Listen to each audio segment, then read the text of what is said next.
Hello, welcome back to Full Time presented by Amazon Business. I am Tamerra Griffin, and this week on the show, we are wondering what happened to parity in the NWSL. This is the most competitive league in the world, we've heard so many times, and yet we look at the table and we are seeing the same four teams that we saw dominating the top of the table last season. I'm talking about the Kansas City Current, the Orlando Pride, Washington Spirit, and Gotham FC. So we're going to look into that this week. We are looking at how we got here. How unprecedented is this? Is it something we've seen in the history of this league?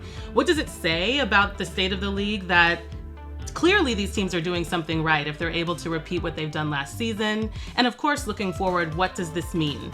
Is the league going to get less interesting? Is it going to feel a little bit less like itself? Are we going to lose some of that precious chaos that nobody else in this world is able to sort of achieve? It's a lot of questions. And in order to help get at the answers, we've invited our friend of the pod, Jeff Rueter of The Athletic, to join us in that discussion. But first, I am joined, as always, by my co-host, Meg Linehan. Meg, how are you doing? I'm good. I'm getting over a cold that my wife gave me. So, Dang. that little springtime start to the season. But yeah, other than that, it's just, it's a real time for women's soccer and big picture thinking, I think. So I don't know. 2025 has been an interesting season so far, even though maybe it feels like it isn't because Kansas City is doing Kansas City things. And so were the Orlando Pride until this past weekend. That Spirit game was nuts. And I don't think anybody saw, even if they predicted the Spirit to win, nobody saw it coming that way. Speaking of NWSL chaos. Yeah, seriously. And just also like Washington missing like 99% of its roster, it feels like. Obviously, we got the news this past week of Trinity Rodman being out indefinitely. So, I mean, yeah, there's some new stuff happening. There's some bigger picture stuff happening. And it felt like a good time to check in on the big parity conversation that feels like we've had it for like the past 3-4 years, basically, right? Totally. And I think what's interesting is that we can be discussing the same topics, but in the context of where we might be at in any given season, the conversation is always going to be different, either because there are new teams to consider in that conversation with expansion, teams like the Spirit who look very different now than they did last season, not least because of the injuries, but because of the new personnel they brought. This is Yona Heraldez's first full season with the team, and you're already beginning to see how he's sort of planting seeds and implementing a style in a more long-term way. There's a lot of newness, even as we're discussing teams who are pretty much continuing, at least for now, the form that they had last season. I know Jeff has a lot of thoughts about this as well, so let's get to that conversation with him. But before we do, please, if you have not yet subscribed to our newsletter, make sure you do. I think it's beautifully written. It's so conversational.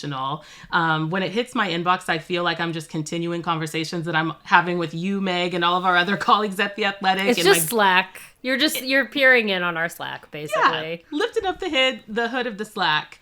But I do want to shout out Bruce, who had a lot of feelings, as I assume a lot of you did, listeners, about last week's episode when we sort of got at the question of whether or not the NWSL understands its fans. If you haven't listened to that episode, I highly recommend it. It was really special for us to be able to produce. People have a lot of strong feelings about the ways that this league is shifting and morphing, and which individuals and ideas tend to be elevated and which are at risk of maybe being cast aside. So if you still have thoughts about that, if you're processing, we are always looking forward to hearing from you across our social media channels. Make sure you're following us at TA Fulltime, or you can send us an email, fulltime@theathletic.com. Also, the YouTube comments are always open.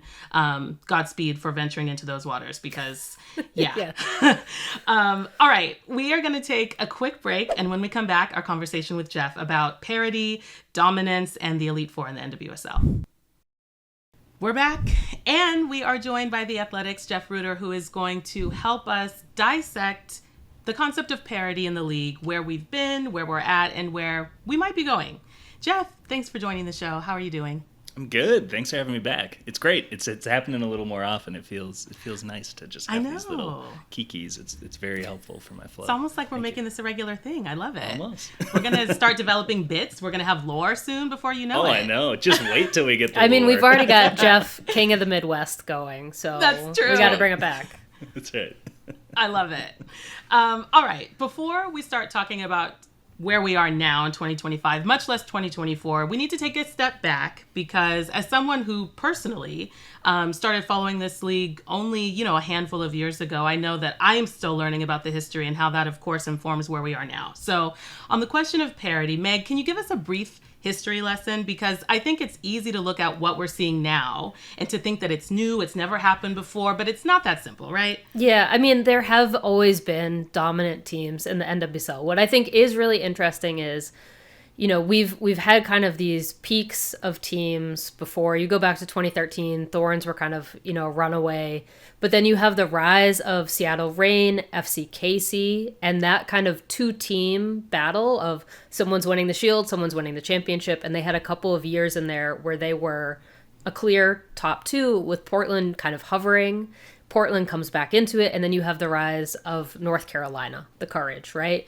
Where there was this really good, strong, unbeaten run where they were just like owning the league, winning Shields, winning the championship, you name it. They felt like a very dominant team the way that Orlando felt last year. And so I think there is a little bit of a difference, though, in that, I'm only naming one or two teams at a time, and they are kind of on these shorter runs of like they've got one good year, 2 good years, maybe 3 in the case of the Courage, but no one's ever really cracked this idea of can you have a dominant run for a really long period of time through the NWSL? And that I think is also a question for us today of are these teams really set for long-term success? I think you can kind of see it structurally as well. And I think it's also just worth saying when you look at like more good teams at a time. I think that's kind of what this boils down to, right? Is like there have always been competitive teams.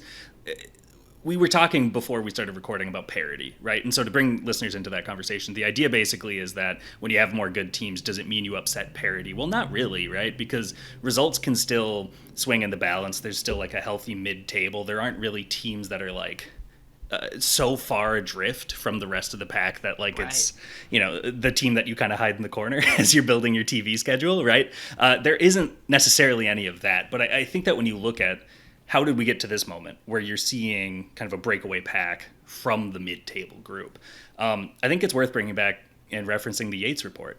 I think that doing that sort of work commissioned to look into how clubs are run, how they're led, checks and balances, player security and safety, all of these dynamics. Like at the end of the day, when we talk about how do you win a soccer game, it's because your team of players did better than the other team of players.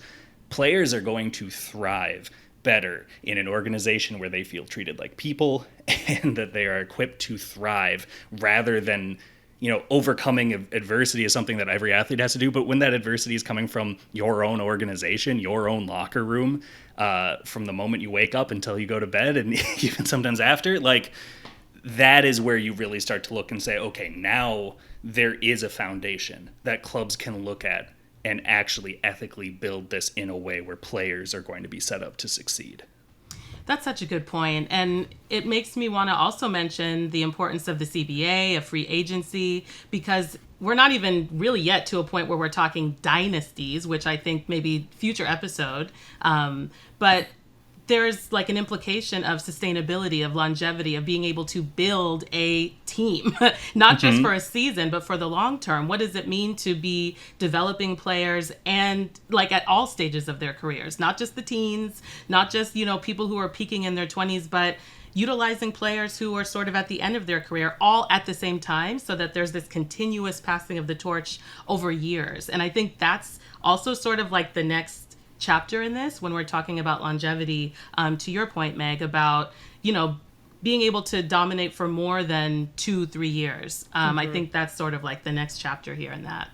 Yeah, I mean, when you think about the top 4 teams that we're really talking about in this conversation, Orlando, Kansas City, Washington Spirit, and Gotham, right? Gotham is kind of the most on the edge right at the moment, which is really funny because when you think about history, right, of the league, and you think about where these teams are all coming from, all of them are not necessarily the powerhouses that we would have expected to be in this conversation. Orlando, especially, laughingstock of the league for a really long time.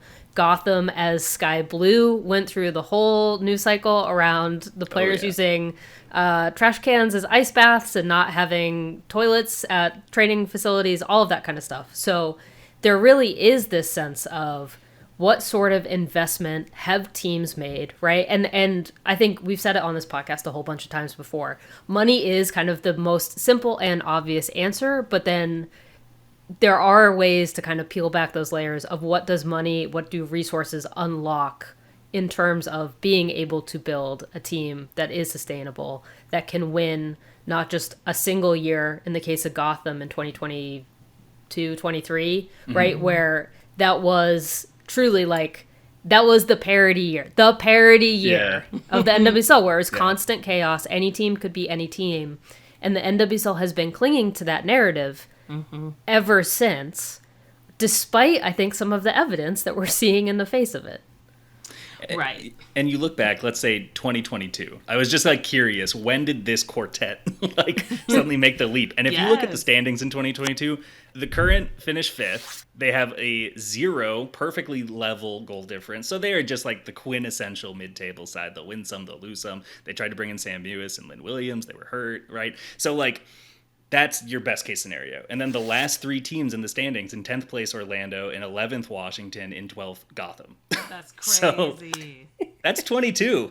We are so close to that. But you look, and like Washington, Michelle Kang completes the ownership transfer in early 2022. That sets them in good stead. The Wilfs buy Orlando in mid 2021 and then appoint Haley Carter as general manager in 23. Gotham gets more investment. They give their GM some time. Juan Carlos is appointed as first interim and then permanent head coach. And then with the current, more investment from the Mahomeses and building, CPKC Stadium, certainly. Like, you look at just how much at a base level of infrastructure, ownership and facilities has been improved for the most part, not all criteria across all 4 clubs, but it's really leaning into how do we set these players up to thrive. And I think that, you want there to be a blueprint to nickel and dime this and to do this in a less expensive way. I think, especially if you are an investor in one of these leagues.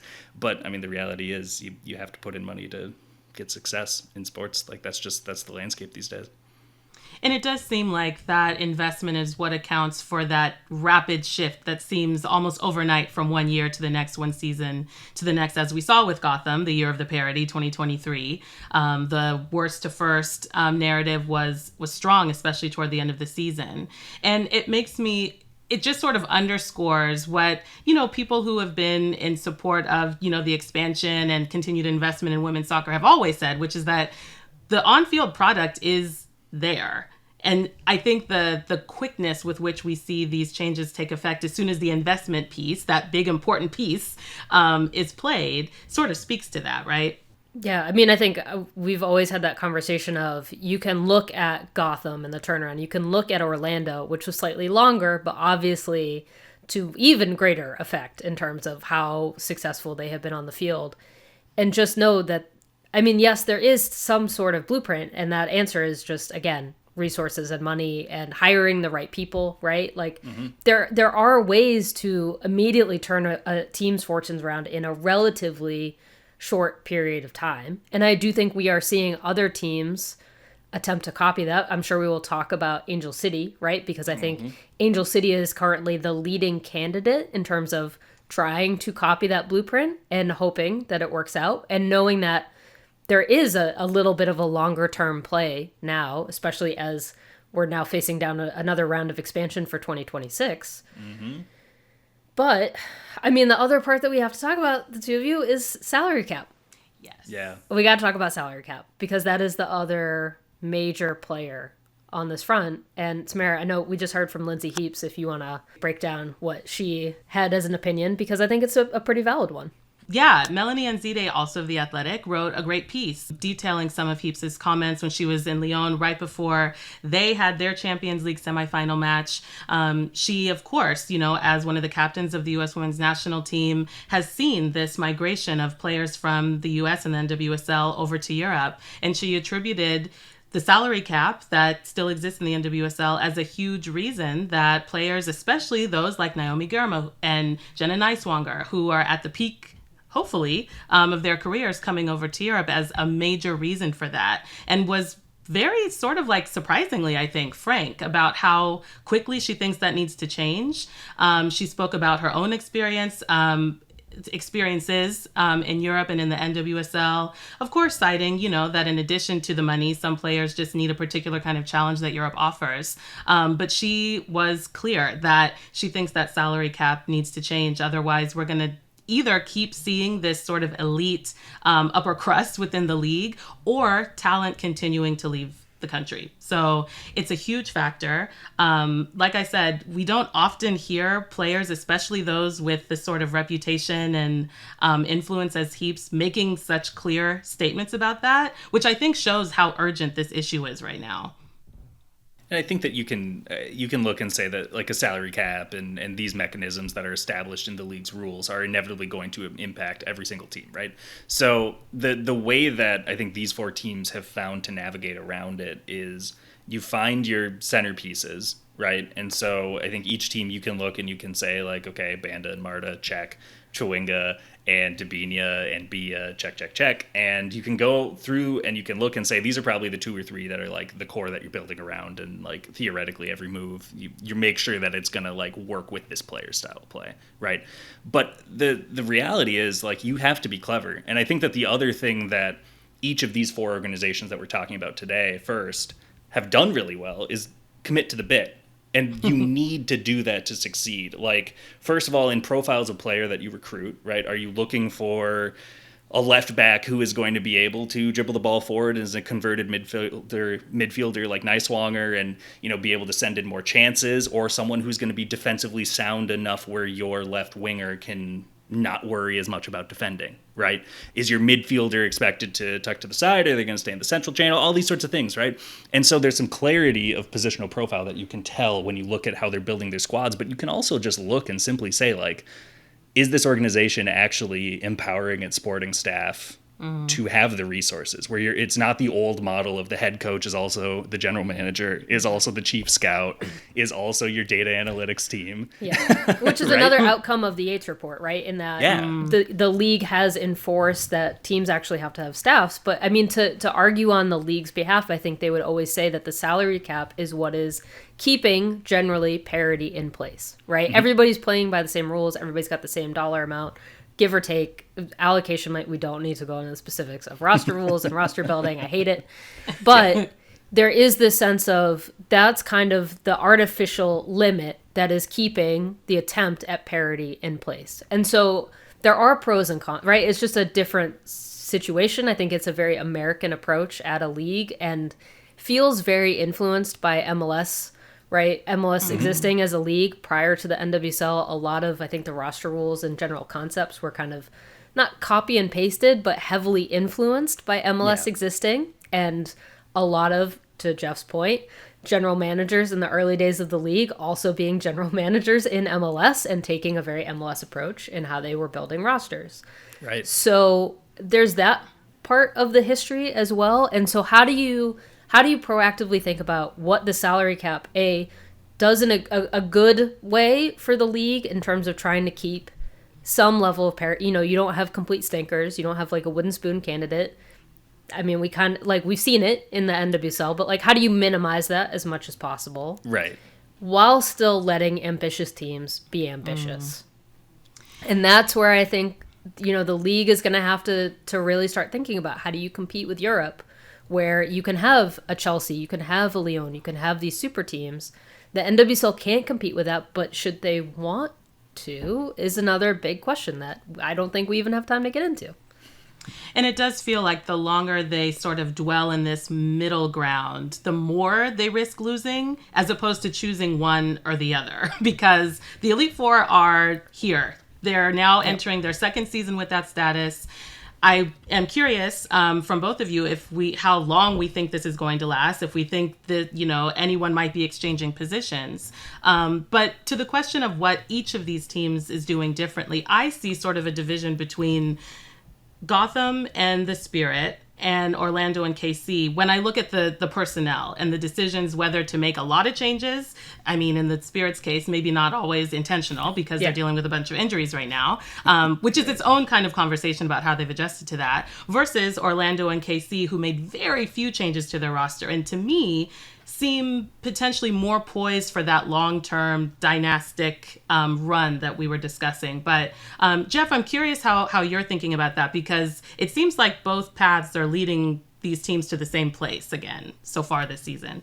Yeah, I think generally you can succeed in this league, in any league, in a variety of ways, right? And it's just a matter of, figuring out what needs to be done, being confident in those moves, and frankly making them quicker than other teams. I think that you see teams that they're to pick on Chicago, I guess, again, which maybe is just like a recurring bit of having me on this show. When you have, moves that come in mid-season, it can make an impact in that moment, but more likely that's going to be a view to the following season when they've had an offseason and a preseason to gel, to know their teammates, know the structure, train with the full team, all of this sort of stuff, right? So once the season starts, it's a lot harder to assimilate a new player into the fold. That also goes for a rookie who is maybe in preseason just kind of training with the second team, and you're getting reps against the starters, then a crucial starter gets injured and suddenly you're kind of thrown in and you're expected to be able to transpose what you've done with the so-called B team to the A team, right? But I think tactically, when you look at these teams too, there's a really clear identity, and it's very hard to succeed if you try to do everything kind of well, but you don't really lean into a specific direction. If you're looking at the underlying numbers here, it's things like, it can go wrong too, of course, and I'll give you some counter examples, but you look at Gotham and the idea of their defensive press, which has been a little more relaxed this year than it has the last two, but the idea is we are going to dominate the share of touches that's in the attacking third compared to what our opponent can get in our case, a defensive third, right, against our goalkeeper. And the way that we do that is we retain the ball on that end of the field, and then when we turn it over, we go get it before it gets too far away where we're going to waste our touches in less dangerous areas of the field, right? And you see it with counterattacking with Kansas City and these sorts of things, where if you know that's how you want to play, whether it's that possession dominant style or that defending counter, get players who fit that, and don't just necessarily settle for this player's had a fine career and I'm sure that we can get them to do some decent things without actually coherently having a vision. Because I think as a player as well, if you hear, hey, we've got a job for you to do and we know that it fits your skill set, they're going to be so energized and so motivated to go and do that, especially if they're coming from a situation where they were just kind of, not given that sort of clear focus and vision. I mean, it's roster building, but it's also, when you think about these top four teams, I think to go back to an old Grant Wall special, the ambition rankings, right? If you look at those four teams, yes, they all do a lot of things really well off the field as well, but every team has a little superpower. For Orlando, there's only one Haley Carter, right? So general manager, 11 out of 10, right? Everything else is really good, but what is the 11 out of 10 thing that all of these teams are doing? Kansas City, I think it's facilities. For Washington Spirit, maybe it's owner, but it's also going out and getting Geraldes as head coach, right? Being ambitious with a head coach hire. For Gotham, it has generally been roster building, I think, in their case, although this last season was obviously its own storyline. But you think about the past couple of years, how they've gone out ambitiously, used free agency in their favor. That has been their kind of 11 out of 10 card. So if you combined all four of those things and you could create the super team, that's in theory what the play would be. But every team is approaching this, I think, slightly differently in terms of off the field stuff, in addition to how they're approaching a roster build as well. That's a good point. And I do think, just for the sake of introducing a bit of tension into this so that we're not only focusing on these four teams, we should mention, if you're not yet drinking the full cup of Kool-Aid for any of the other teams in the NWSL table who, if you don't think that they might break into that Elite Four, could certainly contest, make a case for, who are demonstrating that they are building toward that status. I think that we need to shout them out a bit. Meg, I know you mentioned Angel City in that regard. I am mixing my Kool-Aid, I think, in intrigue with Seattle, just because they have such a young roster. I know Laura Harvey is especially skilled at developing young players. They've got Lynn Williams right now, who I kind of refer to as like Auntie Lynn to those younger players. I think that there's a lot that they can learn from her. Jeff, I'm curious whose Kool-Aid you're drinking right now. But yeah. So let's go around with that. And then to Meg's point about the superpower, I want to know who you're drinking the Kool-Aid of and what you think their superpower either is currently or the superpower they need to develop in order for us to maybe be having a conversation about them in a few seasons in this Elite Four way. Well, I think so. Jeff, yeah. Yeah. Second point first. I think every team just needs to really like find that GM and like give them that chance to craft a 5-year plan, right? Because even if year 1 and 2 is like year 1, make sure everyone knows each other's name and play out the contracts of the players who aren't going to fit what we're doing next. Like you have to do what you can. Year 2 then becomes, okay, let's go ahead and let's start kind of actualizing that. This is the vision. Year 3, 4, and 5, we're very, very competitive, right? And that might even be like a very slow, gradual plan that doesn't even get you the job, right? But like that is generally where it needs to go, right? And you look at Chicago as like a counterpoint of like, okay, if you don't necessarily have that coherent plan, it seems like year to year you're sort of like figuring it out as you go, and players are coming and going, and maybe you could have used those players in hindsight. That gets to be problematic, right? I think that you also look and say which groups are trying to ramp up their investment behind the clubs, right? And I think that since the start of this year, you've seen Houston do sort of a call to see, and you've seen some on-field moves that have been really encouraging, and some off-field moves that have also been quietly encouraging. You look at Utah, with an ownership transfer of the Royals as part of that broader group. So, like, what is that going to mean for that club? Expansion groups, of course, always come in and they want to make a splash and they want to make a strong first impression, right?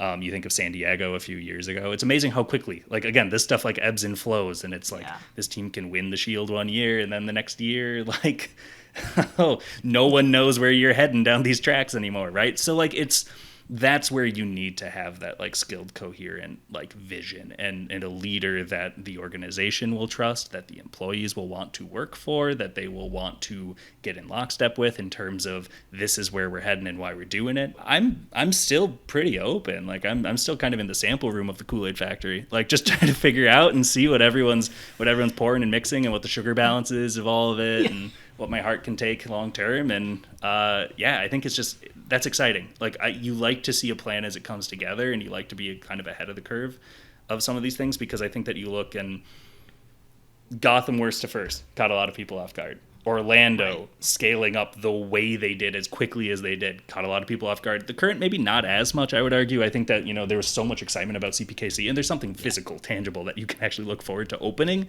where I think everyone's like, oh, this is going to be a fun season no matter what. I just think overall it's an exciting time. Like it's really cool to see more of these clubs take those swings, and also really cool because then you do get some of the markets that aren't seen as like always good at soccer. It's not always Portland and LA and New York that are like dominating soccer, right? Like there can be a balance, and yes, New York is part of that conversation, but so is Kansas City, and so is Orlando, and that's fun. On the flip side, though, I do think there's so much pressure right now on Angel City to get this right, because you think about $250 million takeover by Willow Bay. You think about the hiring of Mark Parsons as sporting director. You think about however much money they just sank into that training facility. You think about this young roster. You think about them hiring Alexander Strauss as head coach. Like they are making all of these moves, and now they have to have it pay off. And to be fair, Mark Parsons, even on this very podcast, was very clear of saying, this is a 3-year vision. So, Jeff, to your point, there is a plan there. There you go. Speak the language. Right. So now I think this is the question is, can Angel City basically take this playbook, right? And they've had so much success off the field, and they have revenue that can then drive all of the stuff on the field. In theory, this should be the test case to say, does this work as a strategy? And I think Angel City has to show that it does.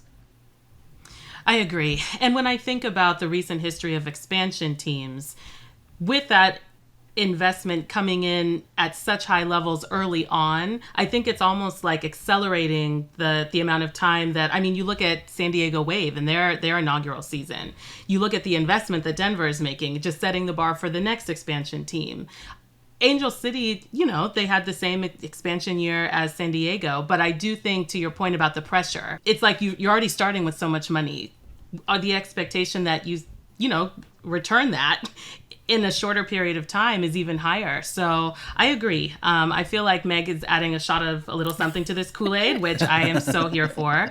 And as a Californian, I'm looking at this Elite Four going into the second year. It's feeling real cold over here on the West Coast. So even to the point of being able to bring some West Coast dominance into the top of the table speaks to me personally. But let's, as we sort of close out, pan out a bit and address a concern that we all see a lot when it comes to parity, when it comes to teams that are, you know, very comfortable at the top of the table now going into their second season.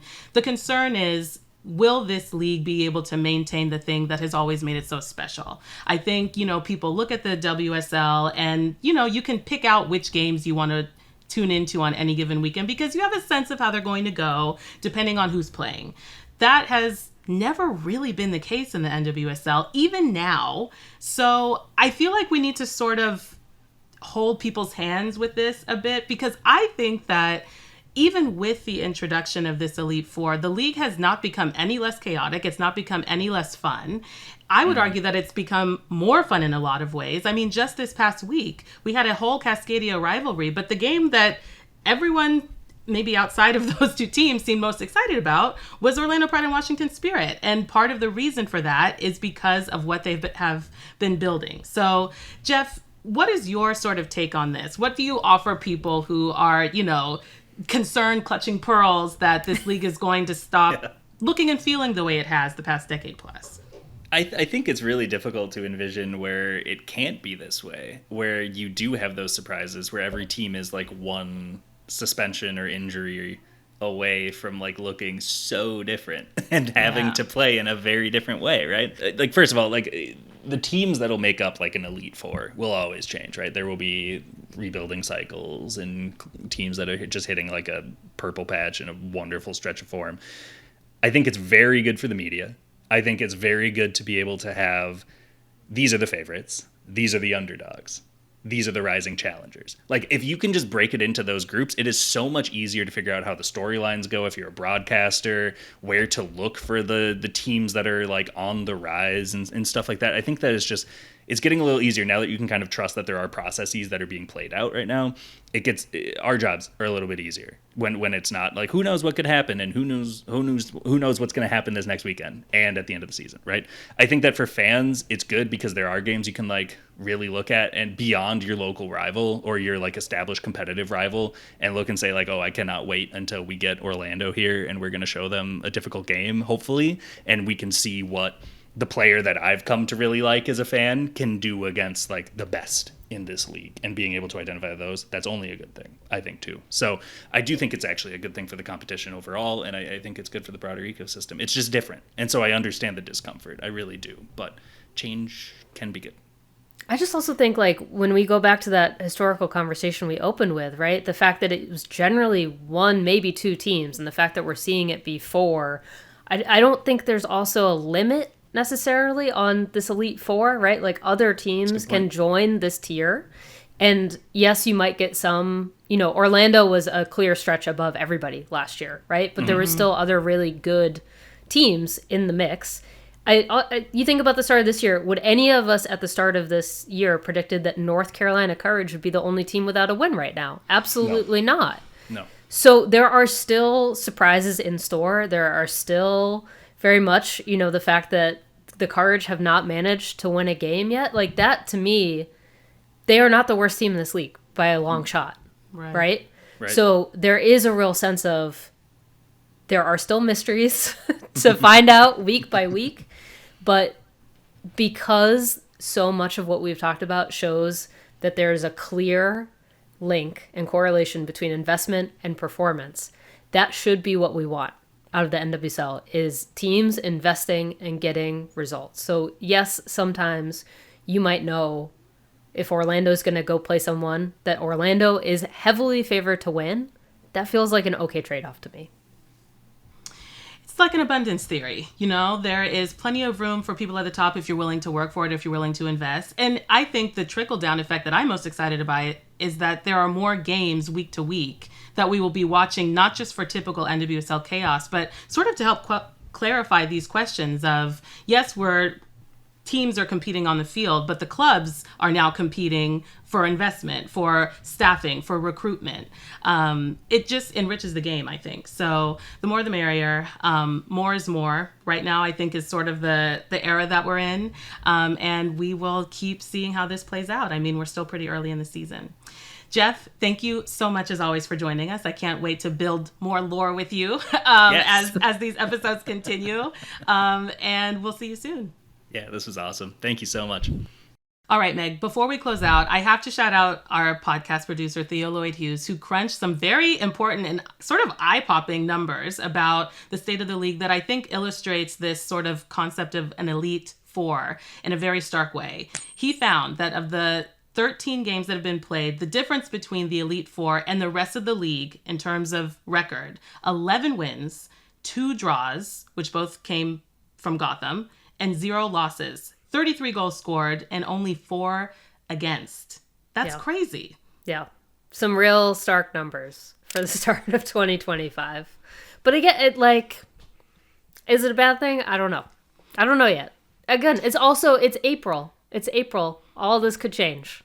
That's true. And when you consider 6 of those 33 goals came from a single game, Orlando's opener against Chicago, I mean, that kind of... context is always important. And I have to say that when you look at those numbers, yes, you are shocked. But the games themselves have still been quality. I mean, they're competing still, the Elite Four. None of these games have been throwaways or assumptions, and I hope they never will be in this league. It doesn't feel like we're getting there. Numbers are always a helpful way to tell a story, and I just wanted to share that. All right. That is our show. Once again, if you have thoughts, feelings, questions about the Elite Four, if there's anyone who is not in this Elite Four that you feel strongly needs to be in the conversation, I know we touched on that a bit, but feel free to reach out to us with those thoughts as well. And in addition to that, did you know that The Athletic has partnered with Yahoo Sports to provide free, best-in-class coverage of women's sports, not just women's soccer? If you didn't, make sure you check out the Women's Sports Hub at sports.yahoo.com/women-sports. I'm just going to give myself grace to not memorize this. I say it every week. Let's just call it what it is. Be real with myself. The link is in the show notes, though, as always. Go ahead. There's still such a part of me. I did this thing in high school called Declaration Contest where you had to memorize a whole speech and then give it in front. And so, there's just such a part of my brain that's just just memorize it. Just memorize it will be easier. But, we don't have to. That's not the vibe. I appreciate accountability, though. We'll see. Maybe it will just come naturally because every week I'll get closer and closer. You'll have to listen next week in order to find out my progress. But I am Tamerra Griffin. This has been Full Time. If you need me, I watched Sinners last night, Meg, and honestly, I'm grateful for the distraction because I cannot think of anything else. Yeah. So I will be processing that film and probably making plans to see it again. In the meantime, you know where to find me on Instagram and Blue Sky. Yeah, we will be texting about that movie as soon as I am able. I didn't want to go into a movie theater while coughing, so I've been putting it off. I'm very excited to see it. I have actually, Sandra Herrera got me playing Hello Kitty Island Adventure on my phone. Great little cozy game for when you're sick and you just want to languish on a sofa. So highly recommend it. Anyway, I'm Meg. You can find me on Blue Sky and Instagram, hopefully minus this infection. Get well soon, Meg. This show is not possible without podcast producer and mathematician Theo Lloyd-Hughes, video producer Leah Griffin, and executive producer Emily Olson. Thank you so much, as always, for listening, and we will see you soon.